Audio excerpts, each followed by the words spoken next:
তো ফাইনালি দোকানের কাছাকাছি চলে এলাম। এতক্ষণ হাঁটার পর মানে দোকানের কাছাকাছি চলে এলাম।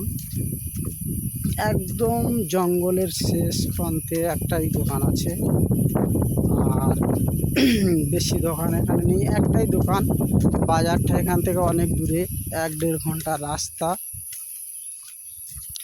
জঙ্গলের ফরেস্টার অফিসদের মানে বসার জায়গা, রাতের বেলা ডিউটি করে। দেখতে পাচ্ছ কাগজ দিয়ে উপরে ছাউনি। আর এই যে গেটটা দেখতে পাচ্ছ, লাল গেট, এর ভিতর দিয়ে রাস্তা আছে জঙ্গলের ভিতরে। আদিবাসী পাড়া বলে একটা মানে পাড়া আছে, ওখানে আদিবাসীদের বসবাস। ভিতরে থাকে, জীবনের রিস্ক খুব, তো তবুও থাকতে হয়। এখানকার মানুষরা খুব রিস্কে বসবাস করে। তো ফাইনালি দোকানের কাছে চলে এলাম, দেখাবো আপনাদের দোকানটা।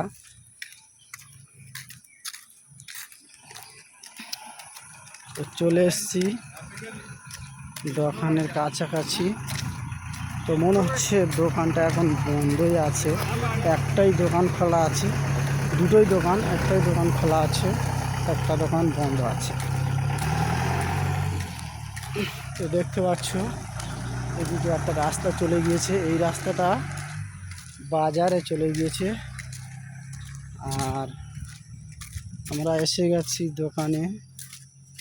তো দোকানটা দেখতে পাচ্ছ, খুব ছোট্ট দোকান, যদিও সব পাওয়া যায়। আর এই যে দোকানটা দেখতে পাচ্ছ দাদা ভাই, বন্ধ রয়েছে। এই দোকানটা খোলা আছে। আমরা এখন যাব এই দোকানে কিছু কিনতে।